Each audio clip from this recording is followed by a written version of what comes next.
सर्वच मान्यवरांचं आम्ही या ठिकाणी स्वागत करतोय, आभार मानतोय। आजच्या या कार्यक्रमाच्या निमित्तानं महाराष्ट्रातून आणि महाराष्ट्राच्या कानाकोपऱ्यातून आलेल्या सर्वच सरपंचांचं आम्ही मनपूर्वक या ठिकाणी स्वागत करतोय। अतिशय सुंदर आणि गोड कार्यक्रम आपल्याला या ठिकाणी पाहायला मिळणार आहे। या कार्यक्रमाच्या निमित्तानं स्टेजवर उपस्थित असलेले डॉक्टर सुधा कांकरिया, आमच्या सरपंच सेवा संघाचे खऱ्या अर्थाने हा सरपंच सेवा संघाचा रोपटा त्यांनी लावलंय ते मान्य यादवरावजी पावसे साहेब या मंचावर उपस्थित असलेले आमच्या सर्वांचे आधारवड आणि आम्ही त्यांना आदरानं ऊर्जा मंत्री म्हणतोय की ज्यांच्या ऊर्जेमुळे खऱ्या अर्थानं हा सरपंच सेवा संघाचे आम्ही सर्व पदाधिकारी महाराष्ट्रामध्ये काम करत असतोय। एक नवीन संकल्पना ज्यांच्या माध्यमातून सातत्याने आम्हाला या ठिकाणी ऐकायला मिळते आणि आमच्या मनातल्या संकल्पना जर त्यांना जर सांगितल्या तर त्या परिपूर्ण करण्याच्या दृष्टीनं ज्यांचं महान कार्य आहे ते मुंबई हायकोर्टाचे एक जबरदस्त वकील आणि आमच्या सरपंच सेवा संघाचे कायदेशीर सल्लागार माननीय कडाळे साहेब, ऍडव्होकेट कडाळे साहेब या ठिकाणी उपस्थित आहे, ज्यांच्या माध्यमातून खऱ्या अर्थानं सांगायला आम्हाला अभिमान आहे। माननीय बाबासाहेबजी पावसे आणि आम्ही ज्यावेळेस नागपूरला सरपंचांच्या विविध मागण्यांसाठी अधिवेशनाच्या दरम्यान ज्यावेळेस नागपूरला गेल्यानंतर त्या ठिकाणी आमची सर्व राहण्याची व्यवस्था असेल, ऍडव्होकेट त्यांचे मित्र ते पण सुद्धा मुंबई हायकोर्टामध्ये एक नामवंत वकील आहे ऍडव्होकेट नेमाडे म्हणून, त्यांनी आणि साहेबांनी आमची राहण्याची आणि जेवणाची सगळी सोय त्या ठिकाणी उत्कृष्ट करून दिली। नव्हे तर त्या अधिवेशनाच्या दरम्यान आम्ही 2,000 ते 3,000 सरपंच त्या ठिकाणी जमवले नागपूरच्या अधिवेशनामध्ये। परंतु त्या नागपूरच्या अधिवेशनाचा त्या ठिकाणी जागा नसल्या कारणानं आमच्या पुढे एक प्रश्न निर्माण झाला की आम्हाला एक सभागृह भाड्याने पाहिजे होतं आणि म्हणून कडाळे साहेबांच्या माध्यमातून आणि नेमाडे साहेबांच्या माध्यमातून आम्ही त्या परिसरामध्ये असलेले सर्व सभागृह शोधण्याचा प्रयत्न केला आणि त्या सभागृहांचे भाडे ऐकूनच अक्षरशः आम्हाला वाटलं की आम्ही एसटीत बसावं आणि संगमनेर गाठावं। 5-5 लाख रुपये त्यांनी वनडेचे आम्हाला भाडे त्या ठिकाणी सांगितले। ज्या सरपंच सेवा संघाचं अक्षरशः खरं मग त्या कडाळे साहेबांना माहित आहे की आमचं कुठलंही पावती पुस्तक आमच्याकडे नाही आहे, परंतु एवढा खर्च कसा पेलवायचा आणि म्हणून त्यांच्या सहकार्याने त्या ठिकाणी आम्हाला 50,000 रुपयामध्ये कार्यालय उपलब्ध करून दिलं। ते बुकिंग केलं आणि त्या सरपंचांना आम्ही त्या ठिकाणी घेऊन ते आंदोलन केलं। हे खास का सांगावं वाटतंय की त्यांना जर एखादा शब्द टाकला तर त्या ठिकाणी आमचे कायदेशीर सल्लागार म्हणून आपले सरपंच सेवा संघाचे आहेत, त्या सुद्धा आपल्याला ग्रामपंचायत स्वतः सरपंच सुद्धा होते, लोकनियुक्त सरपंच ना साहेब। आणि म्हणून येणाऱ्या काळामध्ये सुद्धा आपल्याला जर ग्रामपंचायत लेवलला कुठल्या जर अडचणी असतील तर आपल्या सरपंच सेवा संघाच्या माध्यमातून मान्य ऍडव्होकेट कडाळे साहेबांशी आपण संपर्क करू शकतात। आम्हाला खात्री आहे 100% आपल्या असलेल्या अडचणी त्या सोडवण्याचा प्रयत्न या निमित्ताने करतील। मंडळी, चला तर आपण मूळ आपल्या कार्यक्रमाच्या संदर्भामध्ये बोलूया।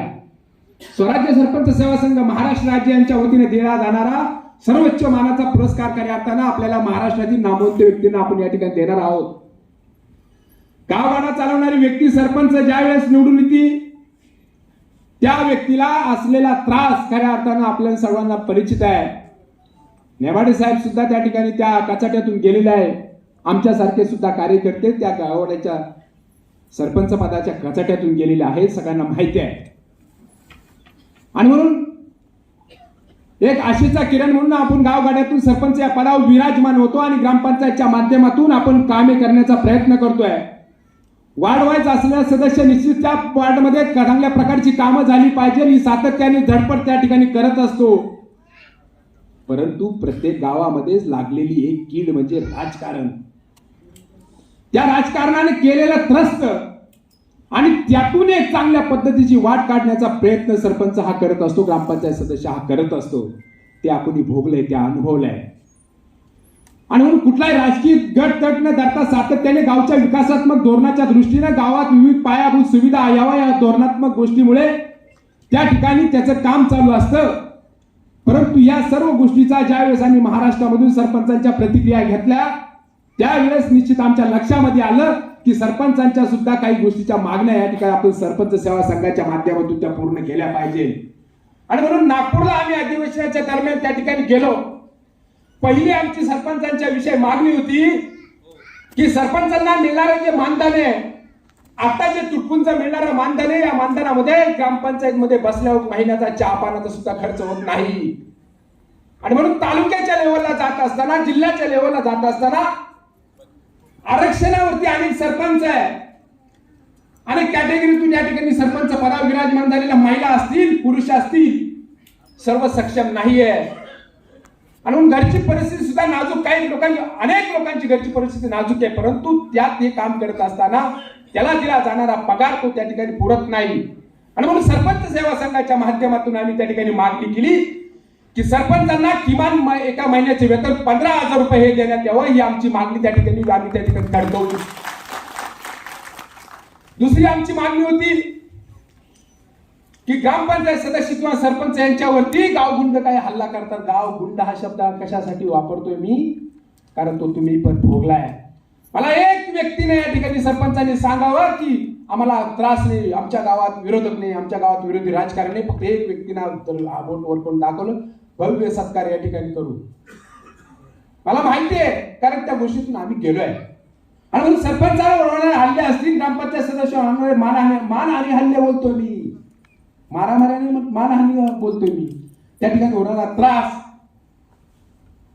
इतर कॅटेगरीचा सरपंच असला तर ओपन वाला त्याला त्रास देतो.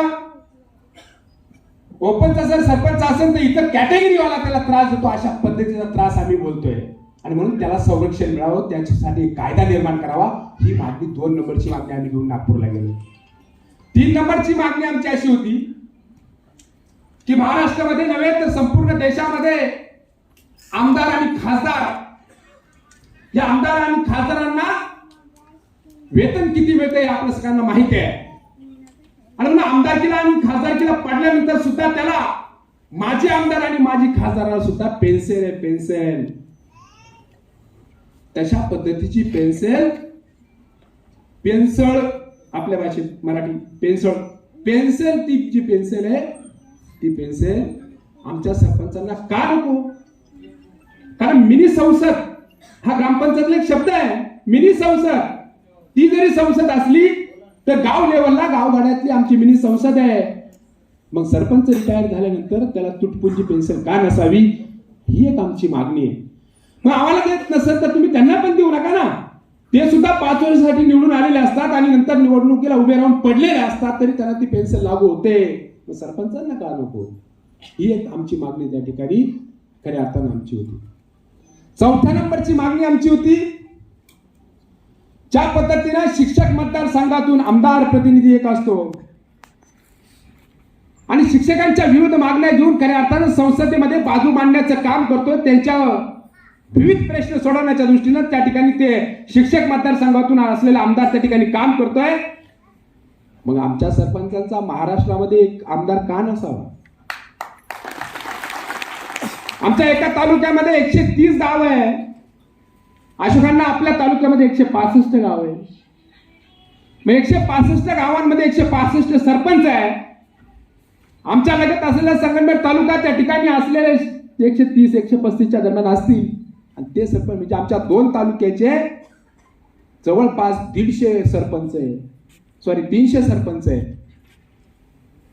आणि मग या नगर जिल्ह्यात किती आणि या महाराष्ट्रात किती याची आकडेवारी जर पाहिली तर मग आमच्या सरपंचांच्या विविध मागण्यांसाठी आणि सरपंचांचे प्रश्न सोडवण्यासाठी लोकप्रतिनिधी आमदार का नसावा, ही खऱ्या अर्थानं मागणी त्या ठिकाणी आम्ही नागपूरला धडकवली. आणि म्हणून अशा पद्धतीचं काम आमचं सरपंच सेवा संघ करत आहे. दादानो या ठिकाणी आपल्याला पुरस्कार देत असताना हे सरपंच सेवा संघ काय काम करतोय हे तर आम्हाला या ठिकाणी विशद केलं पाहिजे ना.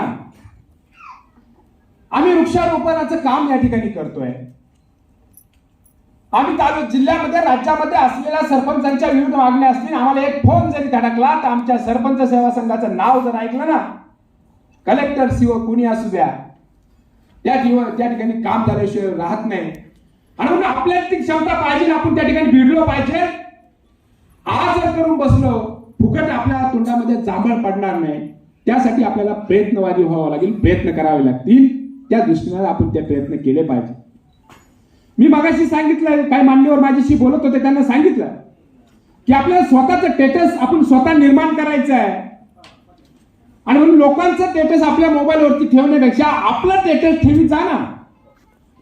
लोकांनी आपलं स्टेटस पाहिलं पाहिजे. स्टेटस या शब्दाचा अर्थ नो फोटो नाही म्हणत मी. कर्तृत्व, काम, निष्ठा आणि ज्या वातावरणामध्ये आपण काम करताय, मी वातावरण का म्हणतोय, सरपंच पद असेल, सामाजिक काम असेल, शेतीविषयक असेल, आरोग्याविषयी असेल, या ज्या क्षेत्रामध्ये उल्लेखनीय आपण काम करत असाल त्या क्षेत्रामध्ये आपलं स्वतःचं स्टेटस आपण स्वतः निर्माण केलं पाहिजे. लोकांनी त्या ठिकाणी म्हटले पाहिजे की ही व्यक्ती खरोखर नामवंत आहे, हिचं कार्य महान आहे. अशा पद्धतीचं खऱ्या अर्थाने या ठिकाणी आपण केलं पाहिजे. या ठिकाणी अनेक सरपंच उपस्थित, सगळ्यांना विनंती, महाराष्ट्राच्या कानाकोपऱ्यातून अनेक सरपंच या ठिकाणी आले, काही येत आहेत. हॉल पूर्ण अगदी 10 मिनिटांमध्ये भरणार आहे. सगळ्यांना एक विनंती असणार आहे की आपण ज्या वेळेस आपल्यावर येणारे प्रसंग, गावगाड्यावरती करणारे काम करणारे सरपंच आमच्या जिव्हाळ्याचा प्रश्न आहे. डॉक्टर ताई सरपंच म्हणलं की आम्हाला त्यांच्यासाठी काय करावं काय नाही असं होतं. आमचे बाबासाहेब पावसे तर कधी फोन करत, रात्री 1 ला 2 ला 3 ला अनेक जिल्ह्यांवरून त्यांना फोन येतात, तरी सर्व त्यांचे प्रश्न सोडवण्याचं काम सातत्याने करत असतात. आणि म्हणून त्यांच्याविषयी खऱ्या अर्थानं आपण या सरपंच सेवा संघाच्या माध्यमातून काहीतरी केलं पाहिजे. अशा पद्धतीचा ध्यास आम्ही या ठिकाणी घेतलाय. येणाऱ्या काळामध्ये ज्या मागण्या तुमच्यापर्यंत मी व्यतीत केल्या, सांगितल्या, त्या मागण्या सरपंच सेवा संघ एकटा पूर्ण करू शकत नाही. त्याला तुम्हा सर्वांची मदत आम्हाला या निमित्ताने लागेल. अहो इतकी ताकद आहे अण्णा.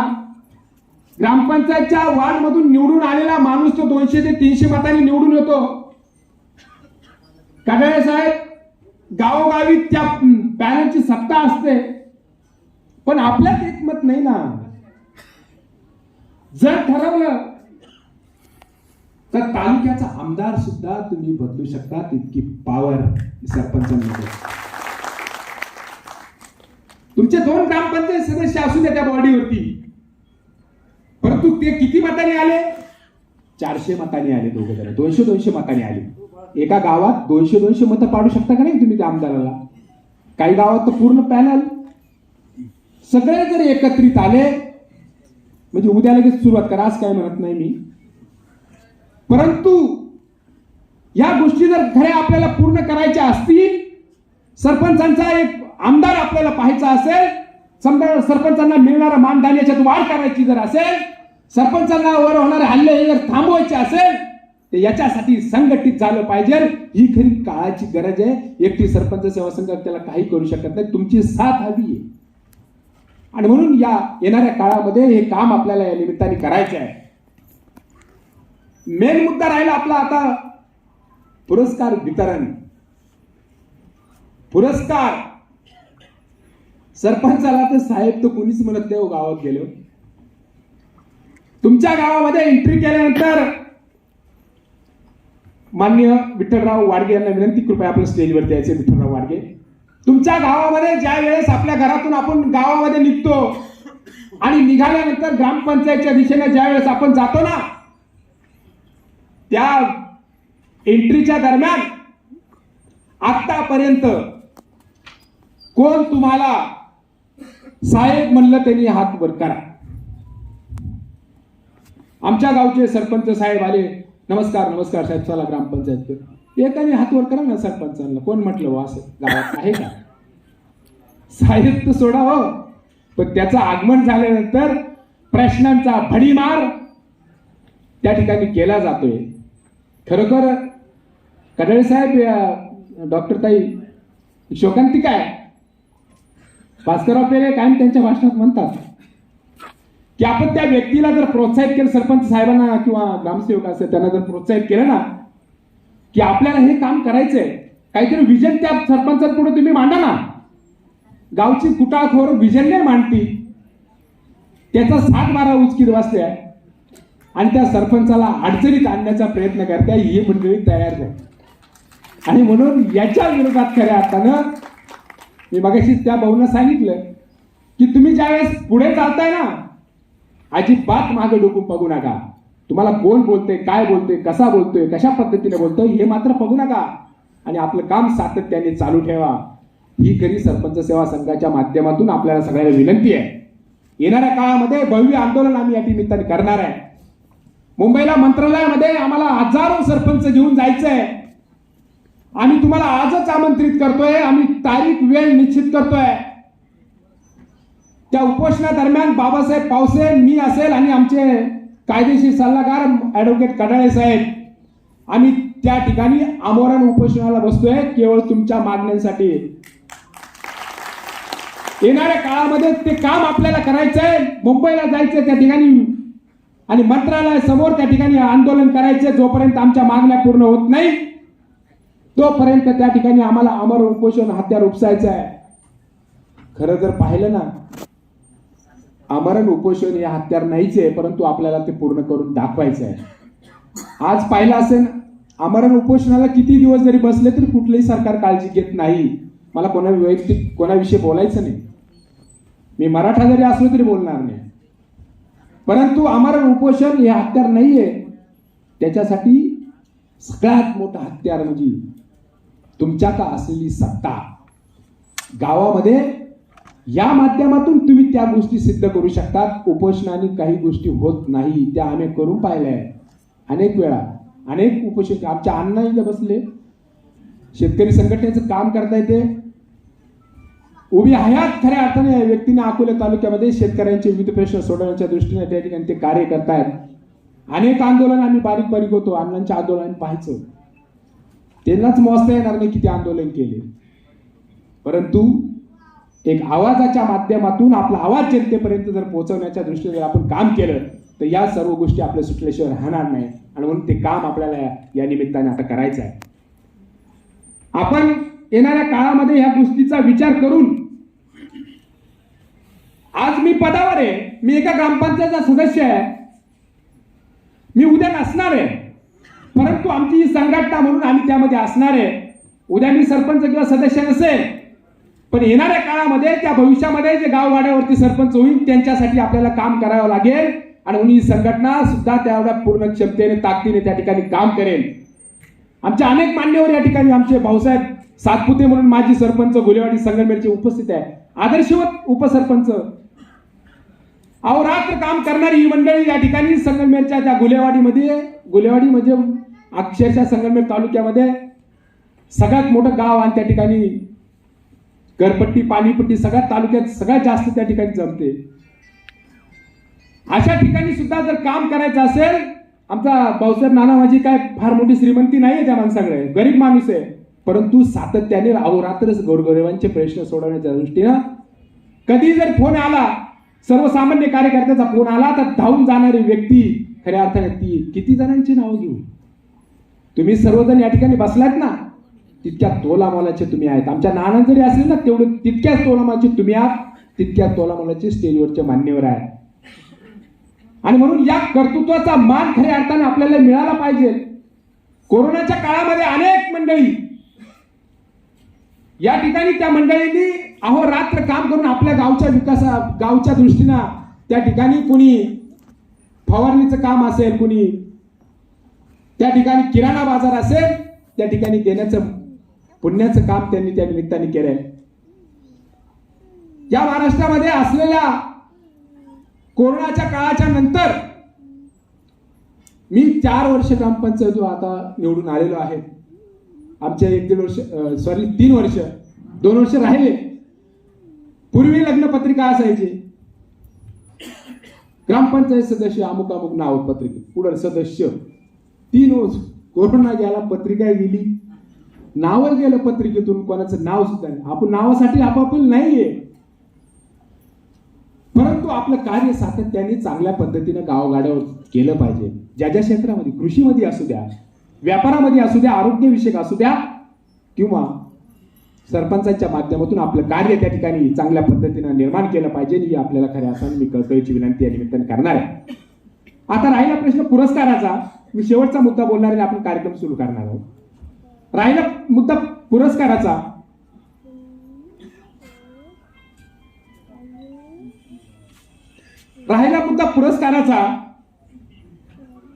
की आपल्याला पुरस्कार देत असताना आम्ही सर्व पार्श्वभूमी या ठिकाणी पाहतोय. मी छोटस उदाहरण, आमचे गडगे पाटील आले का? गडगे पाटील शिर्डीचे गडगे आलेले का? कृषीभूषण पुरस्कार त्यांना आम्ही घोषित केलाय. ते आले असतील, आले का इथं? पण ठीक आहे, येतील ते. त्यांचं एक उदाहरण देतोय की उत्कृष्ट शेती त्यांची, आणि त्या शेतीला राज्य सरकारकडून पुरस्कार मिळाला. कृषीभूषण पुरस्कारानं त्यांना घोषित केलं, आणि मात्र 2-3 दिवसांनी पुरस्कार दुसऱ्या तालुक्याला दिला, विकला गेला पुरस्कार. राज्य सरकारकडून मिळणारा सर्वोच्च कृषीभूषण पुरस्कार तो मात्र ते दुसऱ्या तालुक्याचे, संगमनेर तालुक्याचे, आणि पुरस्कार अकोल्याला गेला. अण्णा आपल्या तालुक्यात विकत आला. मी तो माणूस सुद्धा पुराव्याला देईन तुमच्या समोर, आपण बोलणार त्या विषयावर थोड्या वेळाने. आणि मग त्यांची शेती अण्णा आम्ही त्या ठिकाणी पाहायला गेलो. मी आणि खासदार सदाशिव लोखंडे आम्ही 4-5 माणसं होतो. त्या व्यक्तीने 6 एकरामध्ये द्राक्षाचा बाग, टँकरला पाणी वाहून 6 एकर द्राक्षाचा बाग केलेला आहे. उत्कृष्ट असं गांडूळ खत प्रकल्प केलाय. आणि स्लहरी, ज्या द्राक्षाला लागणाऱ्या स्लहरी असतात त्या स्वतः बनवून एक उत्कृष्ट शेती त्या ठिकाणी करतायत. पुरस्कार देण्याच्या लायक आहे, कार्य 100% आहे. आणि म्हणून त्यांचा सुद्धा त्या ठिकाणी आपण सरपंच सेवा संघाच्या माध्यमातून या ठिकाणी गौरव करणार आहोत. त्यांनी मला 20 ते 25 फाईल त्यांची त्या ठिकाणी कार्याची दाखवली, आणि नंतर आम्ही तो पुरस्कार त्या ठिकाणी घोषित केला. मंडळी, आपल्याला पुरस्कार मिळणार आहे, परंतु आता हा पुरस्कार घेतल्यानंतर आपण गावात जाणार आहे, बरोबर?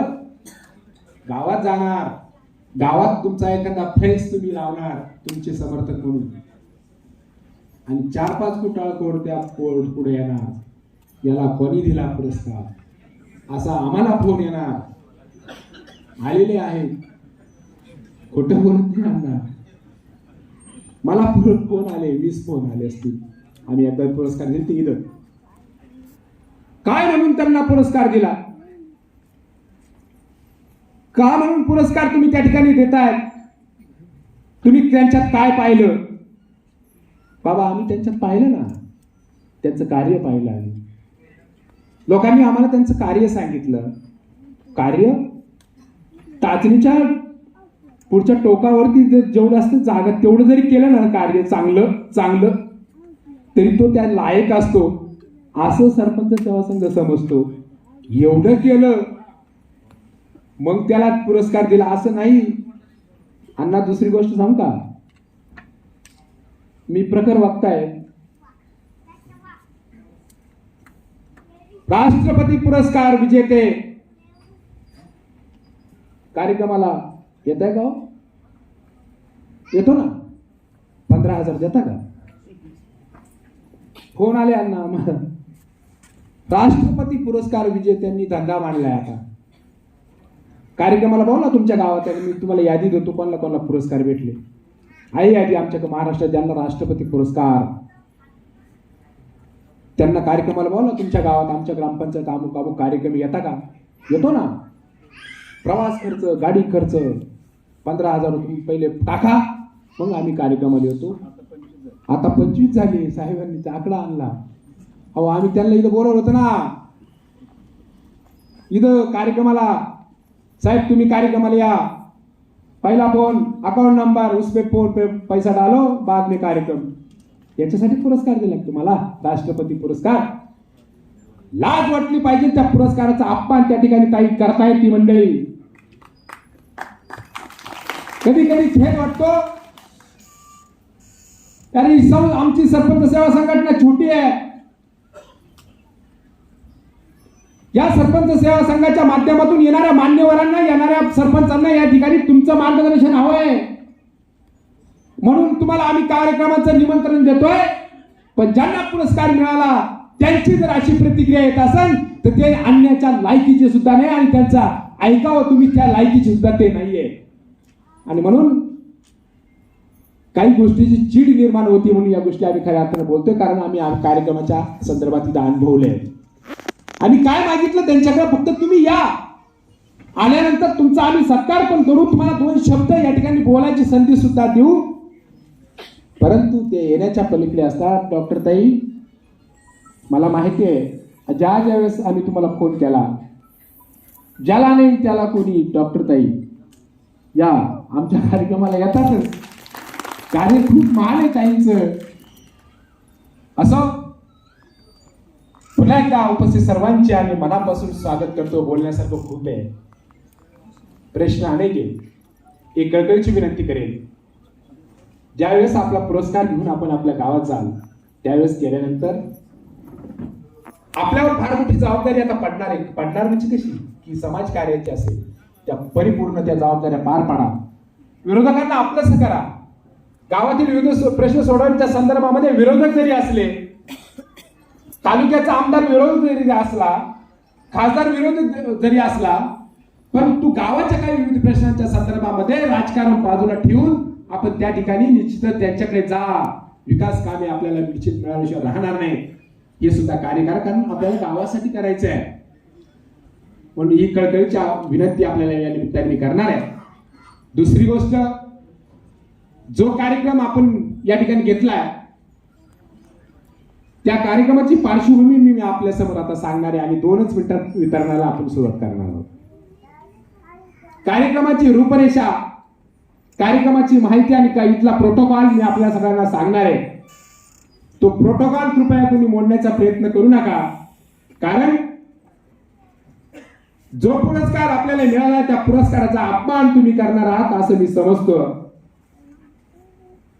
त्याचा यशस्वी सन्मान या ठिकाणी आपण करत असताना विनाकारण आम्ही ज्यावेळी सूचना देऊ त्याचा अपमान आपण कुणी करू नका, ही कळकळीची आपल्याला विनंती असणार आहे. लक्षात घ्या, या कुठलाही कार्यक्रम जर करायचं जर म्हटलं तर त्या कार्यक्रमाला नियम असतात. त्या कार्यक्रमाला साठी एक वेळ द्यावा लागतो आणि तो कार्यक्रम परिपूर्ण न्यावा लागतो. कार्यक्रम फुकट होत नाही. त्याला नियमावली करावी लागते तयार, त्याला जागा उपलब्ध करावी लागते, त्याला अनेक गोष्टी, जाहिरात, सगळ्या काही गोष्टी कराव्या लागतात. तेव्हा तो कार्यक्रम परिपूर्ण होतो. नियम नंबर 1, ज्या वेळेस आपला पुरस्कार वितरणाचा ज्या व्यक्तीचं नाव आम्ही या निमित्ताने घेऊ त्यांनी माझ्या उजव्या हाताने त्या ठिकाणी एंट्री त्या ठिकाणी करायची आहे. तिकडून जागा आहे, उजव्या हाताने यायचंय आणि जाताना डाव्या हाताने इकडे जायचंय. दुसरी गोष्ट, आपल्या मोबाईल मध्ये कृपया ते फोटो कोणी काढायचे नाही. स्पेशल आपल्यासाठी विनामूल्य फोटोग्राफर आम्ही ते फोटो आपल्या व्हॉट्सअपवरती संध्याकाळपर्यंत पोहोचवतील याची आम्ही काळजी घेतलेली आहे. प्रत्येकाचा फोटो 4-4, 5-5 फोटो तुम्हाला जातील. मोबाईल घेऊन इथं कोणी मध्ये उभं राहायचं नाहीये, कारण मान्यवरांना त्या ठिकाणी त्रास होतो मागच्यांना बघण्यासाठी. मोबाईल कोणीही आणू नका.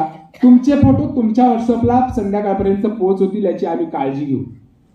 3 नंबर, ज्यावेळेस पुढच्या एखाद्या व्यक्तीला जर पुरस्कार मिळाला असेल, आपण टाळ्यांचा जल्लोष त्या ठिकाणी करायचा आहे आणि शेवट जी व्यक्ती शेवटला पुरस्काराला राहील तोपर्यंत मात्र आपण थांबून राहायचं आहे. कारण होतं काय, अगोदरच्या व्यक्तीला पुरस्कार मिळतो आणि नंतरच्या व्यक्ती ज्या वेळेस पुरस्काराचे बाकी असतात ना त्यावेळेस त्या व्यक्तीचा अपमान करून तुम्ही बाहेर निघण्याचा प्रयत्न करतात.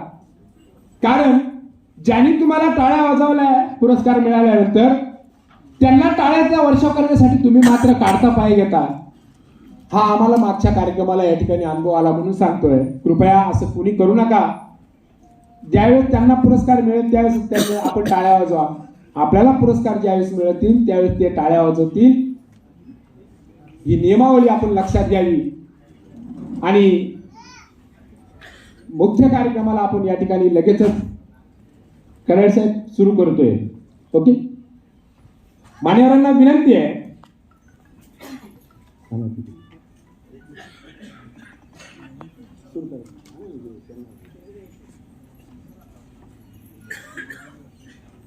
मान्यवरांना विनंती आहे, ज्या कार्यक्रमाच्या निमित्तानं आपण हा पुरस्कार वितरण सोहळा चालू करणार आहोत.